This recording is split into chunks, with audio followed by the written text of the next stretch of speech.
Hello students, welcome to ISR Academy. आज के module में we'll be starting with the next topic of the chapter of molecular basis of inheritance. In the last module, we discussed about the process of DNA transcription. We talked about what were the modifications of the mRNA which was produced. And last वाले module में हम लोग ये भी जानने का कोशिश किए थे कि central dogma of molecular biology क्या एग्जैक्टली होता है. Okay, now I would highly recommend you and request you to please watch the earlier videos. Only then you'll be able to understand the today's class. आज के module में हम लोग एक combined topic खत्म करेंगे before we talk about the process of translation, जो कि ट्रांसलेशन के पहले बहुत जरूरी है. And the name of the topic is genetic code. We'll also understand what are mutations and then we'll also talk about the tRNA. कि ये तीन टॉपिक आज के मॉड्यूल में कवर करते हैं एंड फिर नेक्स्ट वाले मॉड्यूल पे we will jump on to the process of translation. Now students, जैसे कि आपको बताया था मैंने लास्ट क्लास में, we discussed about transcription. Transcription में आपने एग्जैक्टली क्या किया था? ट्रांसक्रिप्शन में आपके पास डीएनए था, वो डीएनए को आपने एमआरएनए में कन्वर्ट कर दिया था. वो एमआरएनए को आपने प्रोसेस किया था as far as eukaryotic organisms are concerned. Now, when we talk about the eukaryotic organisms, you need to have that kind of a processing which was actually required for the mRNA, जो कि आपने तीन type से किया था. Splicing था, capping था, telling था. ओके, नाउ उसी को लेकर, उसी mRNA को मुझे लेकर जाना है साइटोप्लाज्म में और मुझे वहां पे राइबोसोम में लेकर जाना है. राइबोसोम में जाने के बाद will have to do the process of translation. ठीक है, अभी ट्रांसलेशन करने से पहले see you'll understand the sequence first. Okay, transcription आपने कर दिया है, ट्रांसलेशन करना है, बट उसके पहले आपको कुछ दो से तीन कॉन्सेप्ट जानने बहुत जरूरी है. उसमें से one concept is what is called as genetic code. Now students, genetic code exactly है क्या? ओके, मैं इसका तुमको पहला थोड़ा ओवरव्यू देने का ट्राई करता हूँ कि तुम्हारे पास इनिशियली जब अपन कल डिस्कस किए थे, ओके, कल डिस्कस जब किए थे तो आपको ये पता था कि आपके पास एक स्ट्रेच ऑफ एमआरएनए है जिसका सीक्वेंस स्टार्ट हो रहा है 5 प्राइम से 3 प्राइम तक. ठीक है, ऐसा कुछ सीक्वेंस था, मतलब जो पोलैरिटी था उसका. एंड अदर देन दैट इसके ऊपर कुछ सीक्वेंसेस थे. सो ए था, यू था, जी था, सी था. फॉर एग्जांपल मैं कुछ भी रैंडम सीक्वेंस ले रहा हूँ. Then you have A, U, G, G, C. Okay, then you have A, U, G, C, कुछ इस तरीके से. तो ये तुम्हारे पास जो यहाँ पे सीक्वेंस दिख रहा है, the sequences of the mRNA, जो कि एमआरएनए बना था, एमआरएनए जो क्रिएट हुआ था, उसका ये सीक्वेंस है. स्टूडेंट्स, मेरा इंटेंशन तुमको बताने का ये है कि भाई आपको इस एमआरएनए से, ये ही तो एमआरएनए था ना, सो इस एमआरएनए से आपको एग्जैक्टली प्रोटीन मिलता कैसे है? ओके, आपको प्रोटीन मिलता कैसे है? Now you should understand that when we talk about the molecule called as protein, protein जो है it is made up of what is called as amino acids. Okay, proteins are made up of what is called as amino acids. Now when we talk about amino acids, जब आप amino acid के बारे में बात करते हैं, ये जान लीजिए कि अमीनो एसिड को हम लोग को पहले सिंथेसाइज करना है. ओके, अपने को क्या करना है? You will have to synthesize. Okay, you will have to synthesize this amino acid first. ये अमीनो एसिड आपको बनाना है. ये अमीनो एसिड बनाने के लिए ये एमआरएनए होना जरूरी है और फिर बहुत सारे अमीनो एसिड्स को जब आप जोड़ देंगे तो आपको वहां पे प्रोटीन बन जाएगा. तो उसका तो कोई इशू नहीं है. मतलब क्या, मेरा इंटेंशन क्या होना चाहिए? मेरा इंटेंशन ये है कि I will have to create और I will have to make the amino acids. Now in order to make the amino acids, जो आपके अमीनो एसिड्स होते हैं बच्चों, these amino acids are there. These are produced by your mRNA. Okay, ये आपका mRNA create करता है, आपका mRNA बनाता है. क्वेश्चन ये है कि How is this created? ये create होते कैसे हैं? This mRNA contains, okay, mRNA जो होता है, it contains certain kinds of specific sequence, okay? कुछ specific sequences इसके पास present होते हैं. इन specific sequences को आप बोलते हो कोडॉन्स.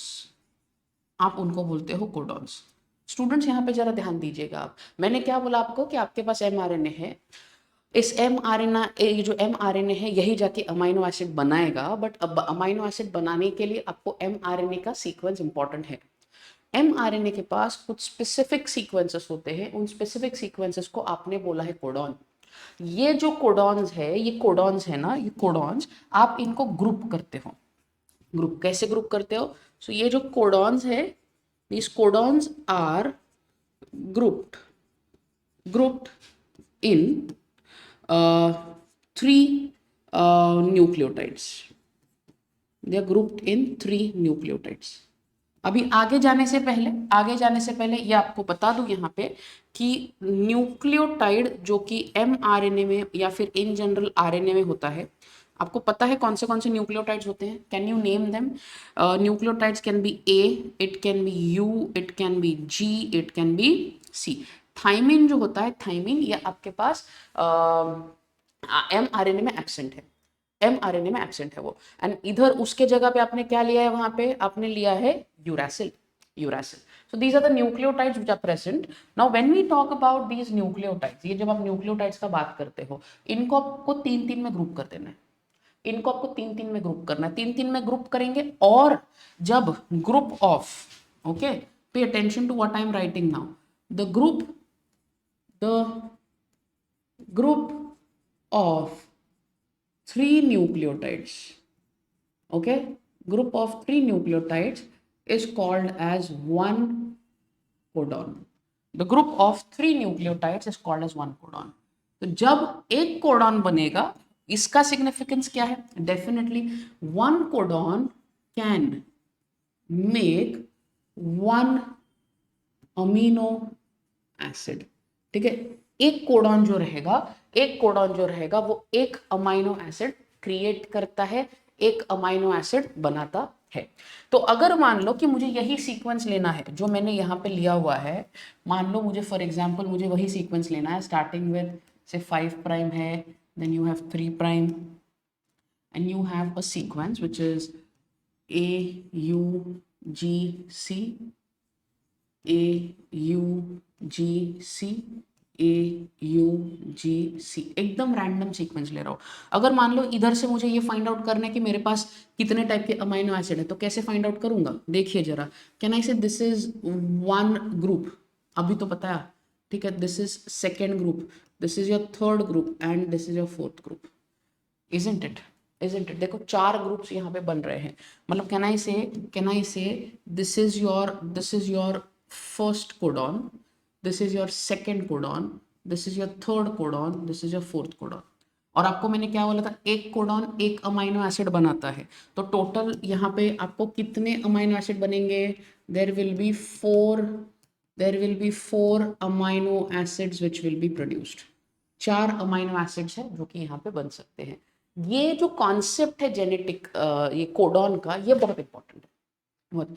इसके बिना आप प्रोसीड ही नहीं कर पाएंगे, ट्रांसलेशन होना संभव नहीं है। मतलब you have to do first understand, do make sure that you understand this what this concept is all about, whatever I am writing on the screen. So that's very very important. And then we talk about the amino acid का further processing कि वो क्या हो रहा है क्या नहीं, that's a different thing to talk about. But having said that, you must understand that when you take the group of 3 nucleotide, it is one codon. One codon can form one amino acid. I hope this is much clearer to you. ठीक है? And when we talk about these amino acids in totality, जितने आपको amino acid चाहिए, okay? हमारा body जितने amino acids को utilise करता है उसका नंबर होता है 20। ओके, उसका नंबर कितना है? It is 20। So you have 20 amino acids. आपके पास 20 अमाइनो एसिड्स है, तो उसके हिसाब से को आपका बॉडी जो है इन्हीं 20 अमाइनो एसिड्स को यहाँ वहाँ रैंडम सीक्वेंसेस में अलाइन करके अलग अलग टाइप का प्रोटीन बना सकता है, अलग अलग टाइप का एंजाइम्स बना सकता है, वगैरह वगैरह वगैरह। इसी को चलते हुए आपको ये जानना बहुत जरूरी है कि भाई what is genetic code. Genetic code exactly क्या होता है, तो ये अभी जानने का नेक्स्ट अटेम्प्ट करते हैं in the next slide. Okay, now so we'll jump on to the concept of, or in short, characteristics of genetic code, characteristics of genetic code. Now students, genetic code के characteristics मतलब क्या क्या features है उसके, ठीक है, क्या क्या features है, चलो जानने का try करते हैं. Now it was firstly proposed by multiple scientists, but one of the scientists under this genetic code was Dr. Hargobind Khurana. Apologies if at all my spelling is incorrect here, but scientist Hargobind Singh Khorana was the scientist जिन्होंने सबसे पहली बार इसके बारे में, there are also multiple other scientists such as Nirenberg and all, वो भी बहुत सारे थे, बट एक इंडियन साइंटिस्ट हमारे ये भी थे जिन्होंने इसके अंदर कॉन्ट्रीब्यूशन अपना किया था. Now when we talk about genetic code, इसके सबसे पहला कैरेक्टरिस्टिक स्टूडेंट्स जान लेते हैं फटाक से. एक सबसे पहला कैरेक्टरिस्टिक जान लेते हैं, दैट इज आपका जो जेनेटिक कोड है. ओके, जेनेटिक कोड जो आपका है, genetic code is universal. Okay, genetic code is universal. Universal मतलब क्या? यूनिवर्सल मतलब क्या? Sequences, sequences, sequences in genetic code. Okay, genetic code में जो भी सीक्वेंसेस है, they are same in all organisms. आपके जो सीक्वेंसेस होते हैं वो हर एक ऑर्गेनिज्म में सेम है, be it prokaryotic organism, be it eukaryotic organism, no matter what the condition is, the sequence would remain same. I am not saying the arrangement of the sequence. I am saying AUGC, nucleotides जो आपके रहेंगे वो prokaryote में जाइए, आप eukaryote में जाइए, वो सेम रहेंगे, उसमें कोई डिफरेंसेस नहीं आएंगे. This is your genetic code which is universal. Okay, the second point is आपका जो जेनेटिक कोड है, ओके, जेनेटिक कोड है, it is triplet. It is triplet. ठीक है, ट्रिपलेट.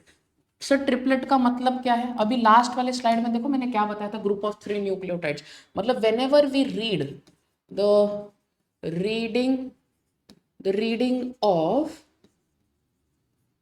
जेनेटिक कोड, ओके, आप जब जेनेटिक कोड को रीड करते हैं तो it is read in the group of 3 nucleotides. Okay, आप उसको 3 न्यूक्लियोटाइड्स के ग्रुप में रीड करते हो, and the group of 3 nucleotides, a group of 3 nucleotide is called as triplet.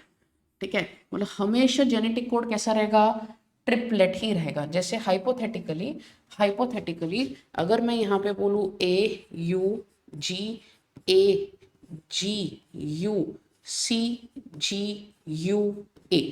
मान लो कुछ इस तरीके से है. ठीक है, इस तरीके से. तो यहाँ पे अगर मुझे 3 का ग्रुप करना है तो क्या हो जाएगा? AUG एक ग्रुप बना, AGU एक ग्रुप बना, CGU एक बना, A छूट गया. Doesn't matter at all. तो मतलब कहना है this is first triplet, this is second triplet, this is third triplet. तो मतलब क्या कि जो भी जेनेटिक कोड आप रीड करेंगे उसको हमेशा कैसे रीड करना है? 3 के न्यूक्लियोटाइड के ग्रुप में रीड करेंगे. और आप जब 3 के न्यूक्लियोटाइड में रीड करते हैं तो उसको आप ट्रिपलेट बोलते हो, उसको आप ट्रिपलेट बोलते हो. I hope it is clear. I hope आपको समझ में आ रहा है मैं क्या बोल रहा हूँ. सो ट्रिपलेट में आप जब रीड करते हैं तो that is in the group of 3 nucleotides. You should always remember, I'm adding the point here, that genetic code, okay, सुनना जरा, genetic code जो है it is always read from 5' direction to 3' direction. Okay, मतलब क्या? आप जब भी genetic code को रीड करेंगे तो हमेशा 5' से 3' को रीड करना है. मतलब आपको ये अज्यूम करके चलना पड़ेगा कि ये आपका 5' है और ये आपका 3' है. आपको हमेशा जेनेटिक कोड 5' से 3' में ही लिखना है. ठीक है, are you clear with this? Moving on to the third character. Now third character is genetic code. Genetic code is commaless. Genetic code is commaless. Now what do we really mean by that? इसका मतलब क्या है? Genetic code जो आपका होता है, okay, genetic code does not include, it does not include punctuations. इसके पास punctuations नहीं होते। पंक्चुएशन मतलब कि कॉमा वगैरह आप यहाँ पे बिल्कुल भी लिखते नहीं है। मतलब हाइपोथेटिकली अगर मुझे लिखना रहा AUGGGC, अगर इस तरीके से कुछ लिखना रहा फ्रॉम 5 प्राइम टू 3 प्राइम, तो आप इस तरीके से लिखते हैं। This is the most appropriate and the correct format. This is the appropriate and the correct format. अगर आप सोचे कि नहीं मुझे ऐसा लिखना है 5 prime A comma U comma G comma G comma G comma C और 3 प्राइम कर दिया, so this becomes the incorrect form. Okay, आप जेनेटिक कोड के बीच में कभी भी कॉमा नहीं डालते हैं। You do not add any kind of punctuation, so which means genetic code जो आपका वो कॉमा लेस है। यहां तक समझ में आ रहा है क्या बक रहा हूं मैं? ठीक है, समझ में आ रहा है क्या बोल रहा हूं ना। Number fourth point is genetic code contains genetic code contains start and stop codons। Okay, genetic code जो है वो ना start and stop codon contain करता है। क्या मतलब है? फिलहाल इसका मतलब क्या है? आपके पास एक स्टार्ट कोडॉन ऐसा कोडॉन होता है, ओके, स्टार्ट कोडॉन ऐसा कोडॉन होता है जो ऑलवेज इनिशिएट करेगा प्रोसेस को। It is always going to initiate the process. Okay, process को इनिशिएट करता है। It is a start codon. Now what do you mean by stop codon guys? Stop codon क्या रहेगा लॉजिकली? जरा देखिए, stop codon is going to halt the process. जो process को रोकेगा it is called as stop codon.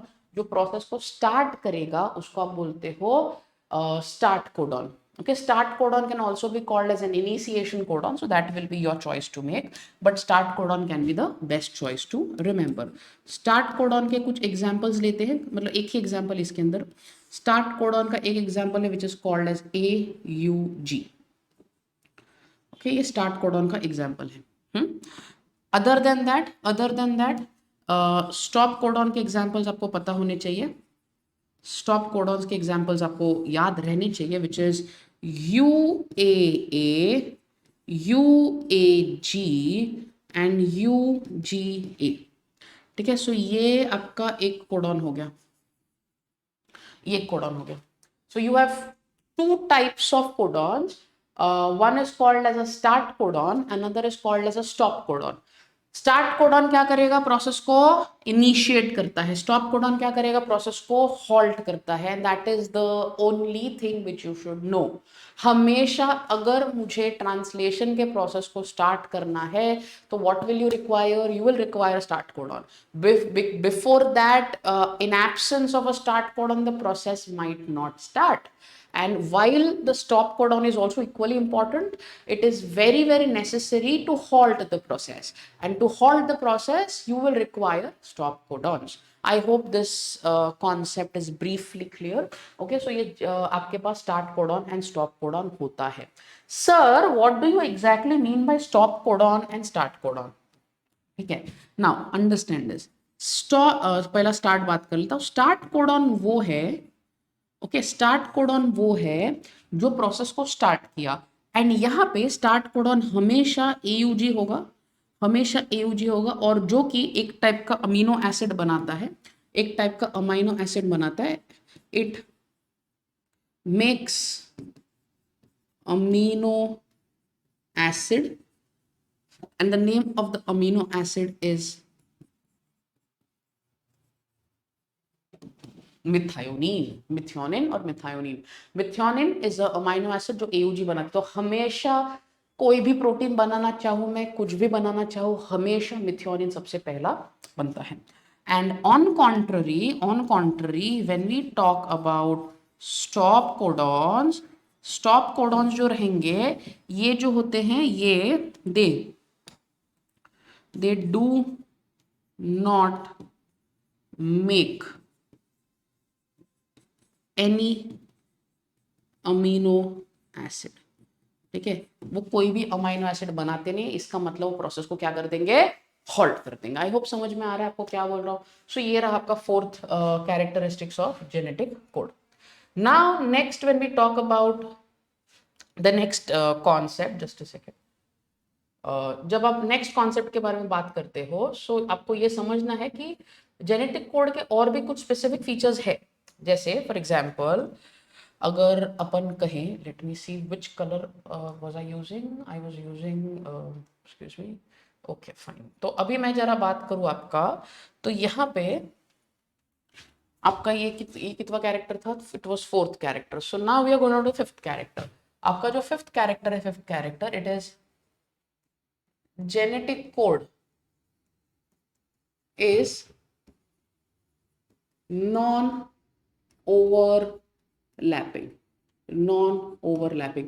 Students overlap कळतं का, overlap समझता है क्या? वो ओवरलैप का मतलब क्या है कि one sequence is overlapping on the other sequence, so there is some kind of commonality or some kind of exchange which is happening in this case, so उसको आप overlap कहते हो।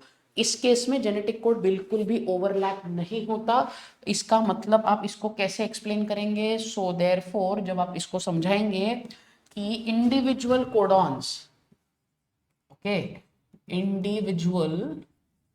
Individual codons do not share themselves, वो codons एक दूसरे के साथ share नहीं करते विथ अदर कोडॉन्स। बाजू वाले कोडॉन के साथ पहले वाला कोडॉन बिल्कुल भी शेयर नहीं होता है। Example, we will talk about example. So say for example आपके पास है,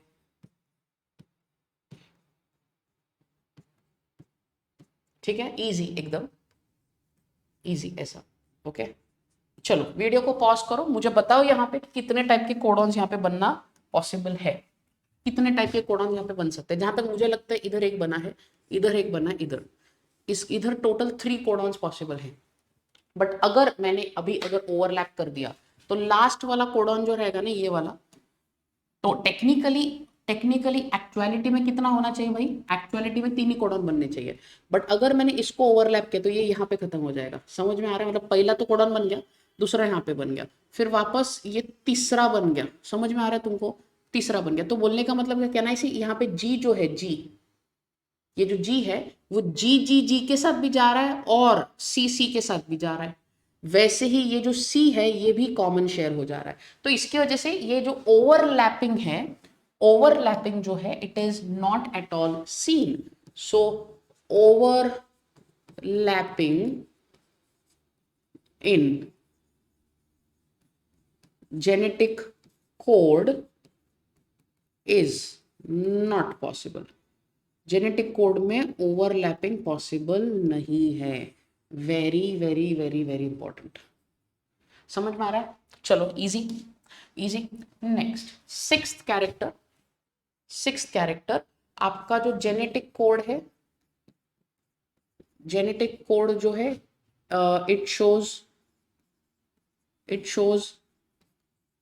पोलैरिटी, इट शोज पोलैरिटी। ये पॉइंट मैंने स्टूडेंट्स ऑलरेडी कवर किया, but I just give it a separate point two this, that आपका जेनेटिक कोड है, it will be red always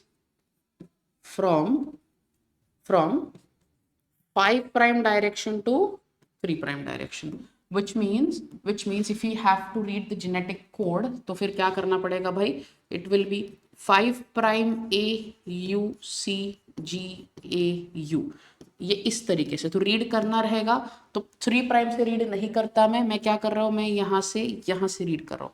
direction मेरा क्या रहेगा, रीडिंग फ्रेम क्या रहेगा मेरा? रीडिंग फ्रेम रहेगा फ्रॉम 5' टू 3'। पक्का समझ में आ रहा है क्या बोल रहा हूँ? Seventh point genetic code, okay, genetic code is non ambiguous, non ambiguous.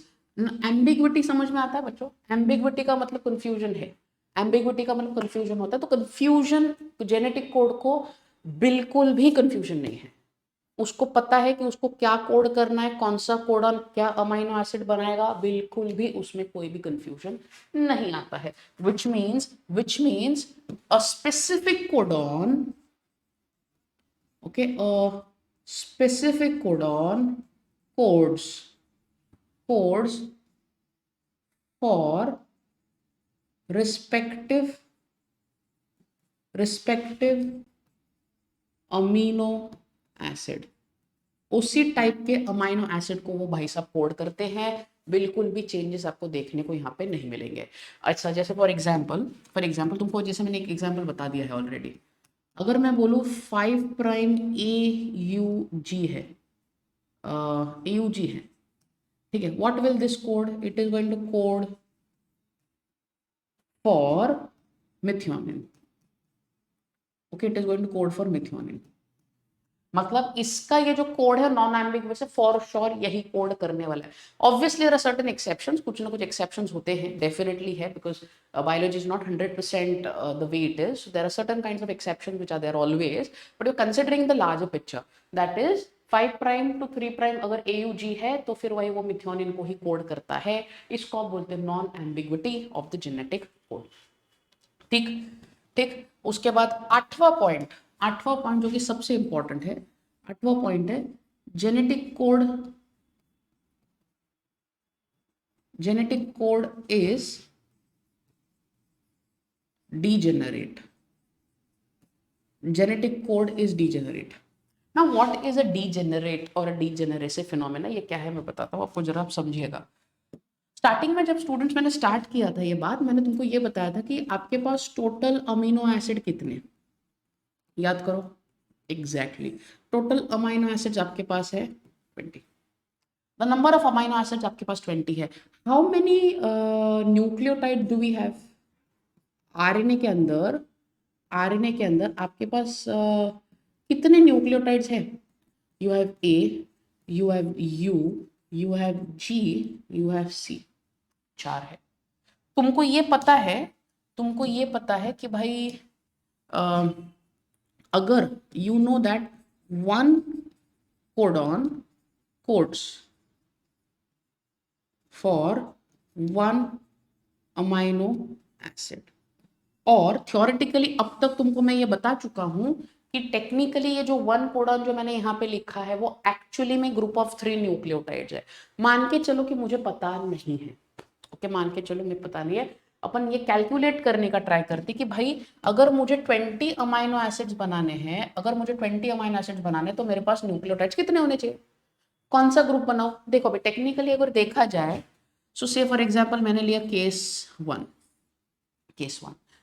में मैंने क्या किया, मैंने ना इंडिविजुअल ग्रुप कर दिया, मतलब individual individual nitrogenous base, individual nitrogenous base को एक कोडॉन माना, एक कोडॉन माना। तो अगर इंडिविजुअल नाइट्रोजनस मतलब ए को एक कोडॉन माना, यू को एक कोडॉन माना, जी को एक माना, सी को माना, तो एक्चुअली में टोटल अमाइनो एसिड कितने बनेंगे? टोटल अमाइनो एसिड कितने बने? There will be 4 amino acids, सिर्फ 4 अमाइनो एसिड्स बन सकते हैं। बट क्या स्टूडेंट्स ये केस वैलिड है? आप ही जरा देखिए और समझिए कि भाई क्या ये केस वैलिड है? बिल्कुल भी नहीं है, बिकॉज मेरे पास 20 अमाइनो एसिड और बन तो यहाँ पे सिर्फ 4 रहे हैं। तो अगर अगर बाय चांस मैंने क्या किया, मैंने थोड़ा सा इसको रिवाइज कर दिया। आई टुक केस 2, जहाँ पे what I did was you took the group of 2 nucleotides, okay, you took group of 2 nucleotides, 2 nucleotides को आपने बोला 1 कोडॉन, ओके, 2 न्यूक्लियोटाइड्स को आपने बोला 1 कोडॉन, विच मीन्स आपको AU लिया, UG लिया, GU लिया, GC, ऐसा ऐसा करते करते करते करते गए ना। अगर आपने इंडिविजुअली, अगर आपने दो दो का ग्रुप लिया है, दो दो का ग्रुप लिया मतलब दो दो दो ऐसा, तो कैन आई से टोटल ऑफ पॉसिबिलिटीज, अभी यहाँ पे भी नहीं होगा because there will be total of only 8 combinations, सिर्फ 8 कॉम्बिनेशन आएंगे कि जो कि वापस पॉसिबल नहीं है, बिकॉज 20 अमाइनो एसिड्स है मेरे पास, तो ये भी फिट नहीं हो रहा। मतलब can I say I have to revise something, I have to revise something. तो मैंने क्या किया, मैंने क्या कर दिया, 16 पॉसिबिलिटीज, आई एम सॉरी 16। तो मतलब बोलने का मतलब क्या मेरा, कि अगर बाय चांस मैंने अभी लिया, अभी केस नंबर 3 देखो, केस 3 देखो, केस 3 में मैंने क्या किया, केस 3 में मैंने क्या किया, मैंने ना 3-3 का ग्रुप लिया। Okay, now I am taking group of 3 nucleotides. Okay, मैंने 3-3 का न्यूक्लियोटाइड्स का ग्रुप लिया और 3 न्यूक्लियोटाइड को मैंने एक कोडॉन बोला। उधर 16 कॉम्बिनेशंस थे, 16 कॉम्बिनेशंस थे। यहाँ पे there will be total 64 possibilities और 64 कॉम्बिनेशंस। कॉम्बिनेशन किसके समझा क्या, कॉम्बिनेशन वाले AGC, AUG, AGG ऐसा वगैरह, इसके ही 3-3 के ग्रुप बनाओगे तो सब 64 अलग अलग कॉम्बिनेशन मिल सकते हैं। अभी देखो केस 4 में जाने का कोई सेंस ही नहीं था, बिकॉज मेरे पास टोटल अमाइनो एसिड 20 है।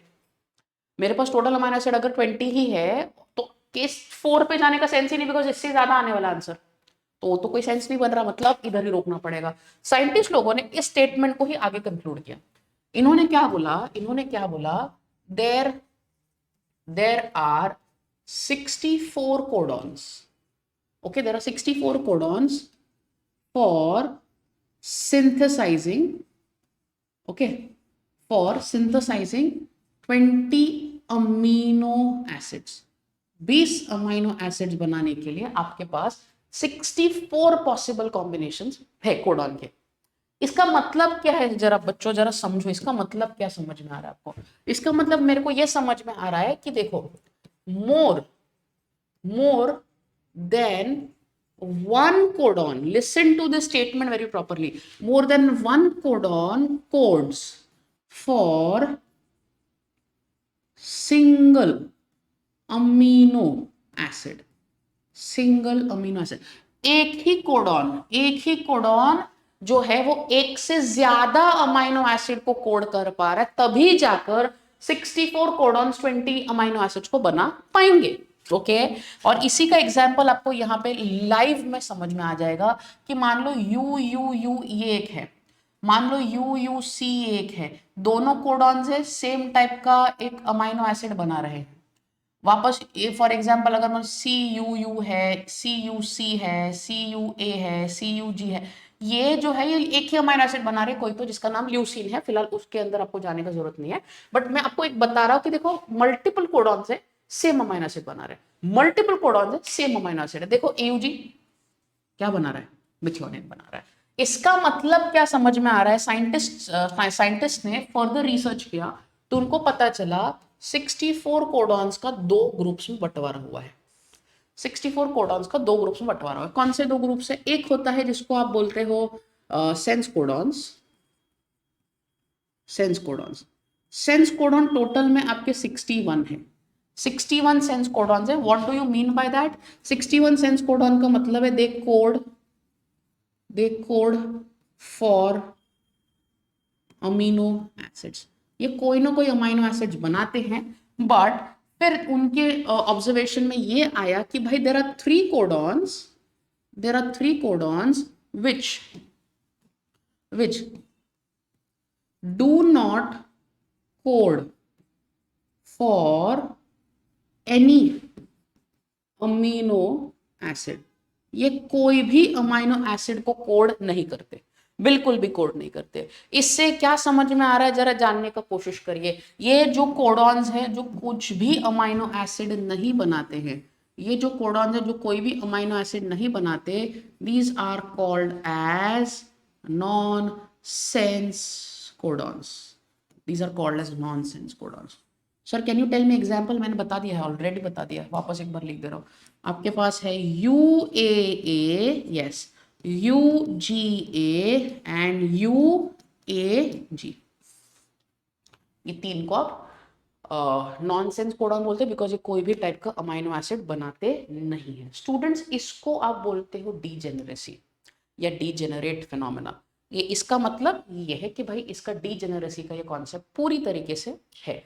अभी अभी आगे अगर जाएंगे तो यहाँ पे जरा समझेगा कि ना ऐसा कैसे पॉसिबल हुआ, ऐसा कैसे पॉसिबल हुआ कि ये आपको देखने को मिल रहा है ना। I want you to look at this. Say for example मैं ना आपको थोड़ा सा इसको चीज़ को बड़ा कर रहा हूँ अब क्या, ताकि आपको जरा अच्छे से विजिबल हो what I am trying to showcase you here. I want you guys to look at this.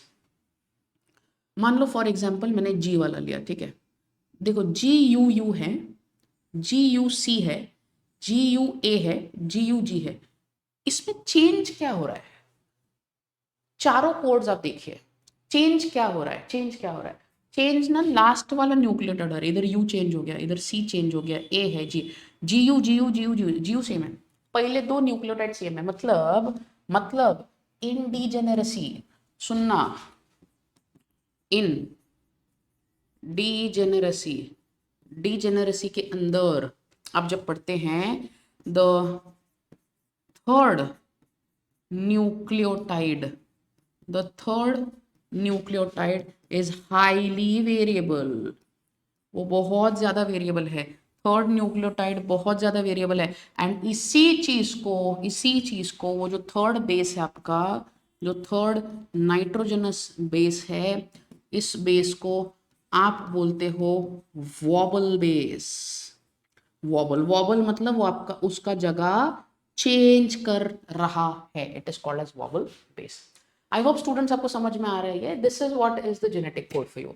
आपको जितना जानना चाहिए टेक्स्ट बुक के अंदर का ये जेनेटिक कोड है, इतना अगर आप कर लेंगे मोर देन सफिशिएंट है, कोई भी कहीं पे कोई मार्क्स नहीं काट पाएगा।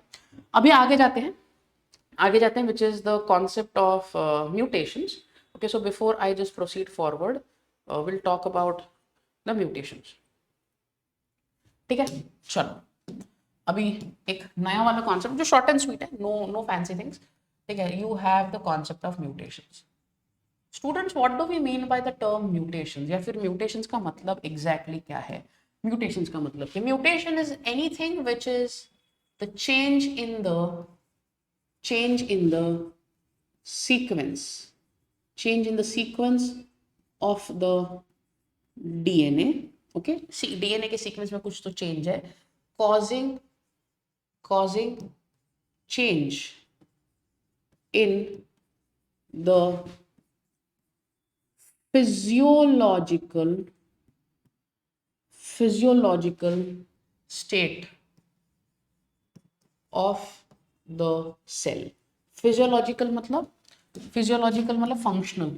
ठीक है, फिजियोलॉजिकल मतलब फंक्शनल, कि अगर फंक्शन के हिसाब से कोई चेंजेस आते हैं, फंक्शन के हिसाब से अगर कोई चेंजेस आते हैं तो उसको म्यूटेशन बोलते हैं। जैसे for example I can give you one example here, 5 prime A T G, DNA है ना इसलिए सी जी टी ए जी, ये आपका ये जो मैंने बनाया this is your normal DNA. अब तुम्हारे सामने मैं एक और एक डीएनए बना रहा हूँ, A T G G C C T A जी। कुछ गड़बड़ है, एब्सोल्युटली गड़बड़ है। देखो कहाँ पे गड़बड़ है, एक, ओके, दो। कैन आई से कुछ तो चेंज है, इसको आप बोलने का बेस पेयर में चेंज हो रहा है, इसको आप बोलने का mutated DNA. Will it have the same effect as normal? Absolutely no. Normal DNA और म्यूटेटेड डीएनए में फर्क रहेगा, बिल्कुल भी रहेगा। तो म्यूटेटेड डीएनए अभी डिपेंड करेगा म्यूटेशन एक अच्छा टाइप का म्यूटेशन है कि बैड टाइप का। So mutations generally can be classified, अगर आप म्यूटेशंस के बारे में बात करते हो, mutations can be generally classified as good mutations and they can be classified as bad mutations. Okay, good का कोई इतना ज़्यादा मतलब हार्म तो कुछ होता नहीं है, bad can create problems. Okay, bad mutation जो होते हैं वो दिक्कतें आपको दे सकते हैं। यहाँ तक समझ में आ रहा है? अभी ये म्यूटेशन भी अलग अलग टाइप का हो सकता है। ठीक है, कुछ 2-3 आपको बता देता हूँ मैं। There can be different types of mutations. Okay, there can be different types of mutations. अभी ये कौन से डिफरेंट टाइप के म्यूटेशन हो सकते हैं, चलो जैसे फॉर एग्जांपल अगर अगर there is only change in single base pair, okay, एक ही सिंगल बेस पेयर के अंदर चेंज है, मतलब सिर्फ एक ही चेंज हो रहा है, एक ही चेंज हो रहा है, ऐसे को आप बोलो, इसको आप बोलते हो सिंगल पॉइंट म्यूटेशन और single base mutations, single point mutation या फिर सिंगल बेस म्यूटेशन। इसका एग्जाम्पल आपके टेक्स्ट बुक में ही है, the name of the example is sickle cell anaemia. ये तुमको मैंने इनहेरिटेंस एंड वेरिएशन में बताया था, आरबीसी का शेप जो है वो चेंज हो जाता है, ठीक है, वही है वो। यहाँ पे चेंजेस क्या आता है पता है, गैग से गुग हो जाता है, GAG से GUG, कहना ऐसे एक चेंज आ रहा है, गैग टू गुग का ट्रांसमिशन हो सकता है। Then you can have second type of mutation where there will be change in the reading frame, okay, reading frame of the sequence के रीडिंग फ्रेम में कोई ना कोई चेंजेस आएंगे। ऐसे को आप बोलते हो, जस्ट अ सेकेंड, ऐसे को आप बोलते हो फ्रेम शिफ्ट म्यूटेशंस, इसको आप बोलते हो frame shift mutation, frame shift mutation. ये जो फ्रेम शिफ्ट म्यूटेशंस है, ये जो फ्रेम शिफ्ट म्यूटेशंस है, they can be caused because of two different types of changes. Either there can be addition of nucleotides, there can be addition of nucleotides, or there can be deletion of nucleotides. एक तो add कर सकते हो या फिर delete. एक छोटा सा एग्जांपल दे देता हूँ, मान के चलेंगे आपका नॉर्मल डीएनए जो है, नॉर्मल डीएनए वो ATGCATG है, ठीक है, और C है, मान लो 3 ओके, A है, starting at 5 prime finishing at 3 prime.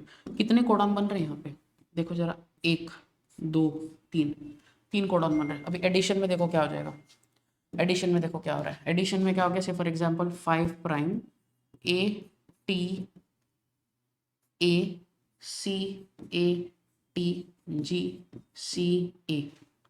देखो अभी रीडिंग फ्रेम हिल चुका है, ATG पहला रीड हो जाएगा, ठीक है, अभी CAT की जगह ACA रीड होगा, फिर TGC रीड हो गया, रीडिंग फ्रेम चेंज हो गया, रीडिंग फ्रेम चेंज हो गया। So this is a kind of a addition mutation, ठीक है। डिलीशन में क्या करेंगे, ऑपोजिट कर दो, मतलब अगर मान लो कि इधर से 5 प्राइम है, मैंने AGCATGCA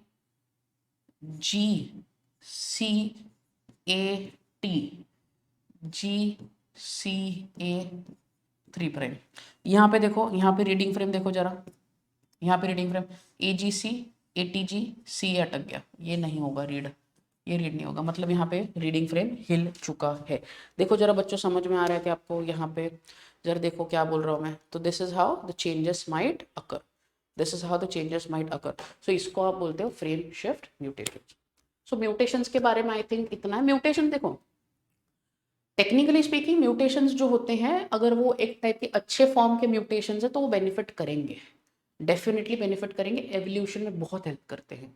बट अगर वो डिजास्ट्रस म्यूटेशन है, कहीं ना कहीं एवोल्यूशनरी लाइन को बहुत ज़्यादा नेगेटिव पैच में लेके जा रहे हैं, then there is a problem, sorry, so that is the problem that can arise. So therefore mutations को मैंने जितना आपको जानना था उतना बता दिया है, ठीक है। उसके बाद स्टूडेंट्स एक लास्ट पार्ट आता है of this module which is called as the tRNA, ठीक है, tRNA. Now students what is tRNA? TRNA जो होता है आपका, जो टीआरएनए है, tRNA it is also called as transfer RNA, एक इसको ट्रांसफर होता है। क्यों जरूरी है ये क्यों जरूरी है?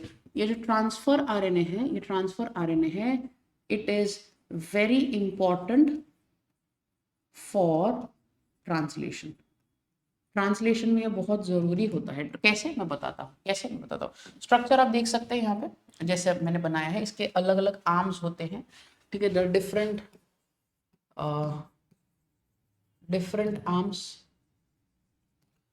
आर्म्स, जैसे फॉर एग्जांपल सबसे पहला एक लेफ्ट साइड में देखिए डी लूप लिखा है यहाँ पे, डी लूप, तो it is actually a D H U arm, okay, D H U arm है। राइट साइड में देखिए वहां पे लिखा है, उसको बोलते हैं टी साई सी लूप, ओके। थर्ड देखो ऊपर, ऊपर इज योर एक्सेप्टर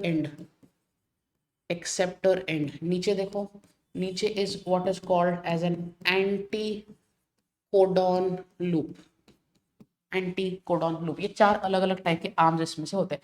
इसमें से जो पॉइंट ऑफ इंटरेस्ट है, this is this acceptor and. ये जो एक्सेप्टर एंड होता है यहाँ पे जो ACC एंड दिखा है, देखो ACC एंड जो है वहां पे अमाइनो एसिड इज प्रेजेंट, वहां पे अमाइनो एसिड प्रेजेंट होता है, एंड एंटीकोडॉन लूप देखो, इट कैरीज, नीचे देखो, नीचे it carries the sequence which is complementary to codons. It is complementary to codons on mRNA, ठीक है। mRNA पे जो कोडॉन्स है उसका कॉम्प्लीमेंट्री सीक्वेंस tRNA का एंटी कोडॉन लूप कैरी करता है। ये ट्रांसलेशन में जरूरी है, जब तक mRNA का कोडॉन और tRNA का एंटी कोडॉन जब तक बाइंड नहीं करेंगे तब तक ऊपर एक्सेप्टर आर्म पे बिल्कुल भी अमाइनो एसिड बनेगा नहीं। मतलब ये एंटी कोडॉन लूप बहुत जरूरी पड़ जाता है, ठीक है। एंटी कोडॉन, जैसे for example I just explain you एकदम शॉर्ट में, से फॉर एग्जांपल तुम्हारे पास ये है आपका 5 प्राइम 3 प्राइम, ठीक है। मान लो यहाँ पे सीक्वेंस है AGG, ये जो मैंने यहाँ पे ड्रॉ किया है, दिस इज योर mRNA, ठीक है। अभी मैं क्या कर रहा हूँ पता है, सिर्फ नीचे का लूप बना रहा हूँ। अभी इधर ये एंटीकोडॉन लूप है, एंटीकोडॉन, इसमें ऐसा जगह है, ए का यू बनेगा यहाँ पे, जी का सी बनेगा, सी का जी बनेगा, इसके बीच में डबल बॉन्ड, इसके बीच में ट्रिपल बॉन्ड, इसके बीच में वापस ट्रिपल बॉन्ड। ये जब भी बॉन्ड होगा, ये जब भी बॉन्ड करेगा भाई, तभी जाकर एक अमाइनो एसिड बनेगा, जो भी इसका सीक्वेंस कर है अमाइनो एसिड, तब जाके ये अमाइनो एसिड बनता है। मतलब इसको आपने क्या बोला, इसको आपने बोला कोडॉन, ठीक है, इसको आपने बोला कोडॉन, इसको क्या बोला, it is called as anticodon, हमेशा याद रखना जो फर्स्ट टीआरएनए होगा, ओके, जो फर्स्ट टीआरएनए होगा it will always carry methionine amino acid. क्यों पता है, अभी जस्ट जेनेटिक कोड में आपको बताया कि हमेशा स्टार्ट कोडॉन क्या होता है, AUG, और अगर हमेशा स्टार्ट कोडॉन AUG है मतलब AUG is going to code for an amino acid called as methionine, और मिथियोनिन तब बन पाएगा जब आपके पास टीआरएनए मिथियोनिन का अवेलेबल है। ये प्रोसेस को ट्रांसलेशन में मैं अच्छे से डिटेल में कवर करूंगा, उसमें कोई डाउट नहीं है। स्टूडेंट्स, आज के लेक्चर में देखो अपन ने क्या क्या देखा है, what did we talk about, we talked about the concept of genetic code, we discussed about basic introduction, then we talked about the characteristics of genetic code, features का थोड़ा बात कर लिया, अलग अलग कैरेक्टर्स का बात किया, डीजेनरेसी का बात कर लिया, देन उसके बाद अपन ने म्यूटेशंस को बात किया, and then we talked about the tRNA। ये मॉड्यूल बहुत ही शॉर्ट एंड सिंपल है, कोई बड़ा कॉम्प्लिकेशन इसके अंदर इन्वॉल्व नहीं है। नेक्स्ट मॉड्यूल जो अपन स्टार्ट करेंगे it will be about translation, and translation को एक ही वीडियो में मैं पूरा क्रंच करके एक ही वीडियो में उसको कंडेंस करके अपलोड कर दूंगा, and then we will go to the concept of DNA fingerprinting and then finish up the chapter in the next class। तो मे बी 2 मॉड्यूल और 2 या 3 मॉड्यूल और, and then will be done with it. I hope so आपको समझ में आ रहा है जो मैं पढ़ा रहा हूँ। By chance you have any kind of doubts, please feel free to comment down your doubts. Please let us know your feedback. That's really very, very important for us. I would highly urge you to please like our channel, subscribe our channel, put down some comments so as your doubts would be cleared. share it with your friends so as the reach goes maximum. And I'll see you in the next class. Till then, take care and stay safe. Bye.